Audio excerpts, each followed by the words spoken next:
Hi, hello everyone. This is Sadeesh and welcome to Sadeesh Talks. இந்த உலகம் ஃபுல்லாக அதாவது குளோபலாகவே வந்துட்டு ரெசஷன் வந்து போய்கிட்டு இருக்கு. ரெசஷன்னா எதுவும் இல்லை, லைக் பொருளாதார மந்த நிலைன்னு தாங்க சொல்லுவோம். இப்போ ரீசன்ட் டேஸ்லேயே வந்துட்டு லைக் பிஸ்னஸ் பெரிய பெரிய பிஸ்னஸ் பண்ணுற கம்பெனிஸ் எல்லாமே வந்துட்டு இந்த ரெசஷன் அதாவது எக்கனாமிக் ஸ்லோ டவுனில் வந்துட்டு அஃபெக்ட் ஆகிருக்கு. இந்த நிலமையில வந்துட்டு நிறைய எம்என்சிஸ், நிறைய பெரிய பெரிய கார்ப்பரேட் கம்பெனிஸ் எல்லாமே வந்துட்டு நிறைய எம்ப்ளாயீஸை லைக் லே ஆஃப் பண்ணுறாங்க. லே ஆஃப்னா வந்துட்டு ஒட்டு மொத்தமாக நிறைய பேர்த்து அந்த கம்பெனிலேருந்து வேலையை விட்டு தூக்குறதா லே ஆஃப். நம்ம எல்லாருமே கேள்விப்பட்டிருப்போம், மெட்டா, ட்விட்டரு, அமேசானு, இப்போ இன்னைக்கு கூகுளில் இருந்துட்டு ஒரு 10,000 எம்ப்ளாயீஸை லே ஆஃப் பண்ணுறதா வந்துட்டு நியூஸ் ரிலீஸ் பண்ணியிருக்காங்க.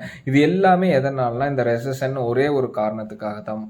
இப்படி இருக்கிற ஒரு சுச்சுவேஷனில் ஜெஃப் பெசாஸ் தெரியுங்களா, லைக் அமேசானோட ஓனர், அவர் வந்து இன்னைக்கு CNN நியூஸ் நெட்வொர்க்குக்கு வந்துட்டு ஒரு பெரிய லைக் மெசேஜ் சொல்லியிருக்காரு. அது என்னன்னா, இப்படி இந்த மாதிரி ரெசஷன் எக்கனாமிக் ஸ்லோ டவுன் ஆக்கிட்டு இருக்கையில் மோஸ்ட்லி எல்லா காமன் பீப்புள் எல்லாருமே வந்துட்டு அவங்க கிட்ட இருக்கிற அமௌண்ட், அதாவது மணியை முடிஞ்ச வரைக்கும் சேவ் பண்ணி வைக்க சொல்லியிருக்கிறாரு. அது மோஸ்ட்லி இந்த எக்ஸ்பென்சிவான items like electronics item, TV, fridge, washing machine, mobile phones, அப்புறம் வெஹிக்கிள்ஸ் பார்த்திங்கன்னா காரு, பைக், இந்த மாதிரி பெரிய பெரிய ப்ராடக்ட்ஸ் அண்ட் அப்ளையன்சஸில் வந்து அமேசான் ஓனரே வந்துட்டு இந்த மாதிரி வாங்காதீங்க, அந்த மாதிரி பை பண்ணாதீங்க, அதாவது நெக்ஸ்ட் ஃபியூ மந்த்ஸுக்கு. ஏன்னா the world is gonna face the great economic recession, அதாவது பெரிய பொருளாதார மந்த நிலையை சந்திக்க வேண்டிய ஒரு சூழ்நிலை உருவாகுன்ட்டு ஒரு பெரிய அலாரம், ஒரு வார்னிங் மாதிரி கொடுத்துருக்காங்க.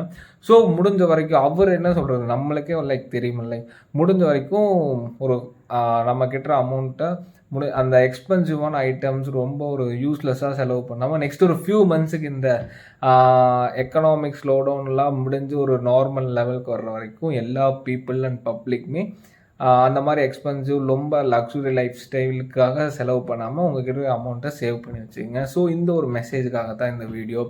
Until then, it's bye from Satish. Be yourself, be motivated. Bye.